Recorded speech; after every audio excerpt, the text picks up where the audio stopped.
पंजाब केसरी में आप सबका स्वागत है। मैं हूं चंद्रशेखर धरनी, नीसा के राष्ट्रीय अध्यक्ष कुलभूषण शर्मा हमारे साथ मौजूद हैं। इनसे कई मुद्दों पर बातचीत करेंगे। सबसे पहले स्वागत है कुलभूषण जी आपका। धन्यवाद धरनी जी। शर्मा जी, अभी अभी आप आसाम से होकर आए हैं। आपका जाने का औचित्य क्या था? वहाँ क्या चीज़ आपके शिक्षा से जुड़ी हुई विशेष रूप से रही? धरनी जी, हम पूरे देश में नई राष्ट्रीय शिक्षा नीति जो है उसका क्रियान्वयन जो है सही तरीके से हो, उसकी इम्प्लीमेंटेशन सही हो, क्योंकि नीतियाँ बनती हैं लेकिन इम्प्लीमेंटेशन में वो खो जाती हैं। तो हमने ये प्रण लिया है कि जो हमारे आदरणीय प्रधानमंत्री जी के निर्देशन में राष्ट्रीय शिक्षा नीति का निर्माण हुआ है, उसके अनुरूप ही उसकी अनुपालना भी हो, उसकी इम्प्लीमेंटेशन उसी तरीके से हो। तो हम जगह जगह ऐसी कॉन्फ्रेंसेस कर रहे हैं। ऐसे हमने अम्बाला में कॉन्फ्रेंस की थी, उसके हमने बेंगलोर में कॉन्फ्रेंस की, हमने हैदराबाद में कॉन्फ्रेंस की। इसी के तहत हमारी कॉन्फ्रेंस थी असम की गुवाहाटी में। तो उस पे इसके तहत हमने सभी के अंदर जन जागरण भी किया, नई राष्ट्रीय शिक्षा नीति को इम्प्लीमेंटेशन की लोगों को बात भी की और अधिकारियों को बुलाकर भी कहा कि ये सही स्पिरिट पे लागू होनी चाहिए ताकि इसके अच्छे परिणाम देश के बच्चे को प्राप्त हो सके। शिक्षा अब बुक या किताब से निकलकर आईपैड पर पहुंच चुकी है। कोरोना ने भी बहुत कुछ सिखाया। बच्चों को हाईटेक करने के लिए आपके दिमाग में क्या क्या प्लानिंग है? वैसे तो आजकल की जनरेशन हाईटेक हो रही है, मोबाइल कर रहा है उनको। देखिए, शिक्षा वैसे तो हाईटेक या किताब से भी अलग शिक्षा का एक रूप होता है, लेकिन जो इस समय आधुनिक समय चल रहा है उसमें टेक्नोलॉजी की एक बहुत महत्वपूर्ण भूमिका है। उसको दरकिनार नहीं किया जा सकता और उसके साथ ही जो है शिक्षा को लेकर चलना होगा, शिक्षा को उसके साथ जोड़कर चलना होगा। तो नीसा ने भी इस पे बहुत प्रयास अपने लेवल पे भी किया। नीसा एक राष्ट्र का पहला संगठन है जो देश की राष्ट्रीय शिक्षा नीति के साथ साथ सहयोगात्मक कार्य करते हुए इसको कामयाब करने में लगा है। इससे पहले कभी भी कोई ऐसे संगठन नहीं थे जो राष्ट्रीय शिक्षा नीतियाँ जो थी उनके साथ सहयोगात्मक जो है भूमिका में थी। नीसा बिल्कुल जो है कंधे से कंधा मिलाकर सरकार को राष्ट्रीय शिक्षा नीति को कामयाब करने पे लगी है ताकि देश जो चाहता है वो देश के बच्चों को बनाया जा सके और देश को पूरे विश्व में अग्रणी भारत जो है वो बनाया जा सके।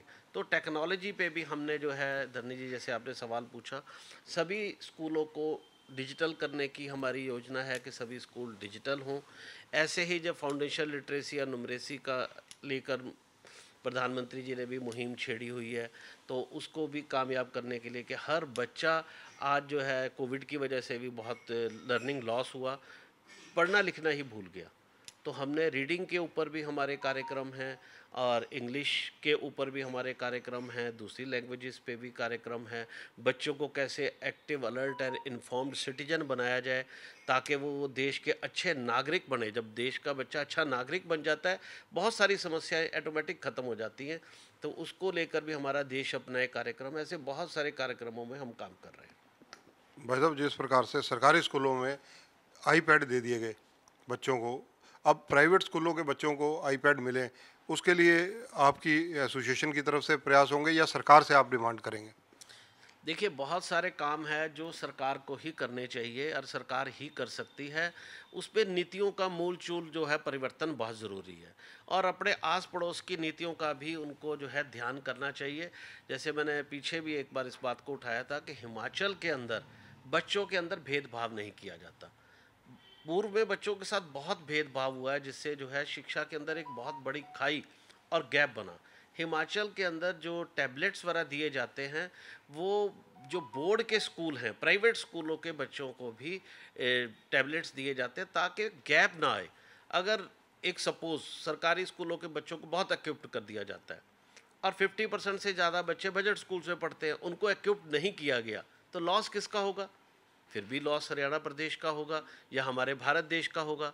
तो कहीं पर भी गैप नहीं आना चाहिए। इस पर जो है बैठ के मंथन करने की ज़रूरत है। बच्चा प्राइवेट और सरकारी में बंटना नहीं चाहिए।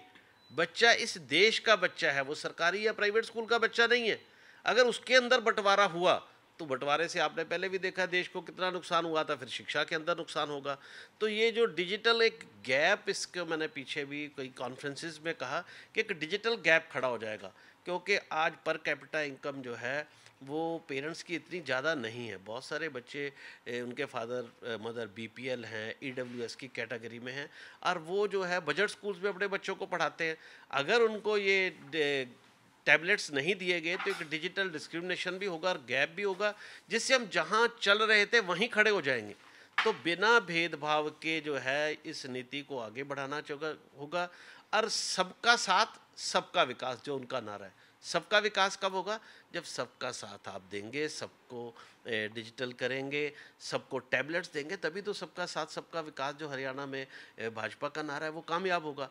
शर्मा जी, शिक्षा को लेकर आजकल कनाडा हो, ऑस्ट्रेलिया हो, अमेरिका हो या दूसरे देशों में युवा वर्ग भाग रहा है, रोजगार सुरक्षित वहाँ मानता है। इसके कारण आप क्या मानते हैं कि यहाँ का युवा क्यों विदेशों में जा रहा है?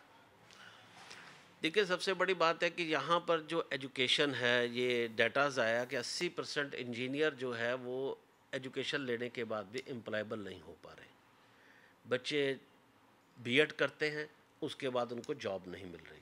तो कहीं ना कहीं शिक्षा में ये कुरीतियाँ हैं, और हमने इसको बहुत शिद्दत से उठा भी रहे हैं, और अभी भी शिक्षा नीति में एक खतरे के प्रति हम बहुत सजग कर रहे हैं। मोदी जी ने बहुत अच्छी नीति बनाई, और आदरणीय प्रधानमंत्री जी ने कहा कि हॉलिस्टिक डेवलपमेंट पे बच्चे के जोर देना चाहिए, कि +2 तक उसकी ऐसी एजुकेशन होनी चाहिए जिसमें उसका हॉलिस्टिक डेवलपमेंट हो। लेकिन धरनी जी, ये आपने अक्सर देखा होगा, पत्रकार वर्ग आप ध्यान करें इस बात का, कि कोचिंग का ट्रेंड बहुत बढ़ रहा है। 6th ऑनवर्ड बच्चे कोचिंग में हैं।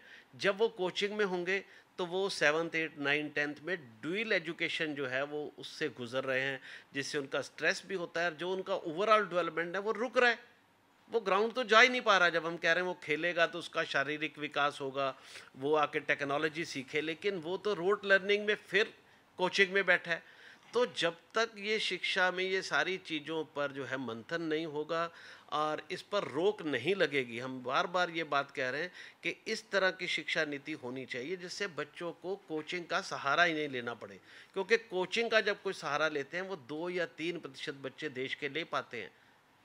96-97% बच्चे, उनके माता पिता सामर्थ्यवान नहीं हैं, उनके पास तो टैबलेट के लिए पैसे नहीं हैं, तो वो कोचिंग कैसे लेंगे?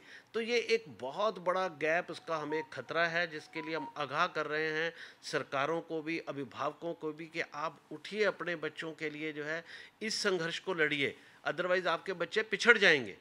तो रोजगार सुरक्षित शिक्षा कैसे दी जा सकती है? वही जो एक शिक्षा नीति में कहा गया है कि जो 12th तक शिक्षा है वो होलिस्टिक डेवलपमेंट पहले बच्चे की हो। जैसे बीएड के बारे में मैंने अभी रखा, बीएड के बाद टेट का एग्ज़ाम होता है।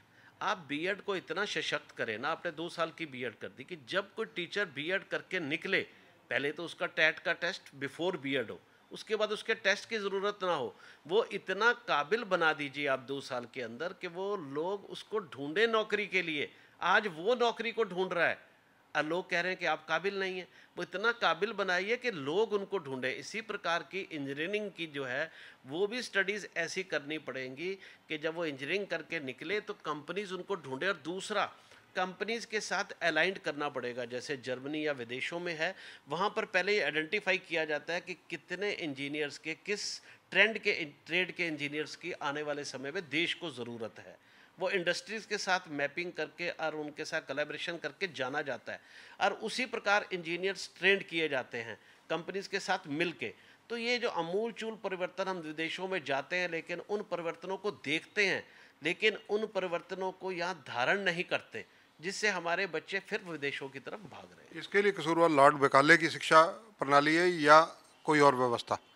देखिए, लॉर्ड मैकाले या किसी को दोष देना मैं कभी भी सही नहीं मानता। अब देश हमारा 1947 से देश हमारा है, तो 1947 के बाद कोई भी अगर नीति बनी और उसका अगर परिणाम अच्छा नहीं आया तो हम ही दोषी हैं। ये किसी को दोष देने की प्रथा बिल्कुल बंद कर देनी चाहिए। अगर आज हमारे बच्चे एम्प्लॉयबल नहीं हो पा रहे तो उसका दोष हमें जो है ग्रहण करना चाहिए, उसको दूर करके उनके लिए इस तरह के जो है अवसर पैदा करने के लिए काम करना। आखिरी सवाल फिर रोजगार से जुड़ा हुआ इसलिए लूँगा क्योंकि शिक्षा रोजगार का आधार है। हरियाणा कर्मचारी चयन आयोग, हरियाणा पब्लिक सर्विस कमीशन, भले ही उससे आपका संबंध नहीं है लेकिन सामाजिक नाता आपका सब व्यवस्था से रहता है। उन पर जो आक्षेप लगते हैं भर्तियों को लेकर? भर्तियां रद्द होती हैं, भर्तियां चुनौती दी जाती हैं, उसमें सुधार कैसे हो सकता है बतौर एक अभिभावक, बतौर एक नेता, क्योंकि आप व्यवस्था को चेंज करने के लिए कोशिश कर रहे हैं, एक हिंदुस्तान के नागरिक के नाते आपके विचार क्या हैं? देखिए, जितने ये भर्ती आयोग है, शिक्षा बोर्ड हैं, जो भी परीक्षाएं लेते हैं जिनसे बच्चों को आंका जाता है और वो आगे उससे जो है उनके वो रोजगार जो है पैदा होते हैं, इनमें जो है राजनीतिक हस्तक्षेप एक तो कम होना चाहिए, इनको प्रॉपर ऑटोनॉमी होनी चाहिए, और दूसरा इसका राजनीतिकरण नहीं होना चाहिए। इस पे राजनीतिक पोस्टें दे दी जाती हैं। जब आप राजनीतिक आकाओं को उस पर खुश करने के लिए बैठाएंगे तो इस तरह की जो है परिस्थितियां पैदा होने की संभावनाएं ज़्यादा होती है। मैं पूर्णतः किसी पे इल्ज़ाम नहीं लगाना चाहता, लेकिन अगर इस पे ज़्यादा ऑटोनॉमस किया जाए और शिक्षित वर्ग को या सामाजिक वर्ग के लोगों को इसमें इन्वॉल्व किया जाए तो ये जो आपने कमियां बताई हैं इसको मिनिमाइज और कम से कम किया जा सकता है। धन्यवाद। तो यह है कुलभूषण शर्मा जी, इन्होंने एक बहुत बढ़िया बात कही कि शिक्षा का बंटवारा नहीं किया जा सकता।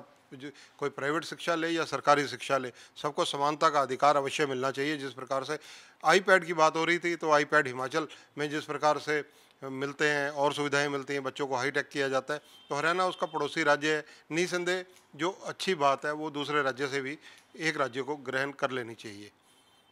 कैमरामैन सुनील के साथ चंद्रशेखर धरनी, पंजाब केसरी टीवी, अंबाला कैंट। हमसे जुड़े रहने के लिए हमारे YouTube चैनल को सब्सक्राइब करें और नई वीडियो की नोटिफिकेशन के लिए बेल आइकॉन को दबाएं। अगर आप ये वीडियो Facebook पर देख रहे हैं तो लाइक जरूर करें और ज्यादा से ज्यादा शेयर करें। धन्यवाद। हमसे जुड़े रहने के लिए हमारे YouTube चैनल को सब्सक्राइब करें और नई वीडियो की नोटिफिकेशन के लिए बेल आइकॉन को दबाएं। अगर आप ये वीडियो Facebook पर देख रहे हैं तो लाइक जरूर करें और ज्यादा से ज्यादा शेयर करें। धन्यवाद।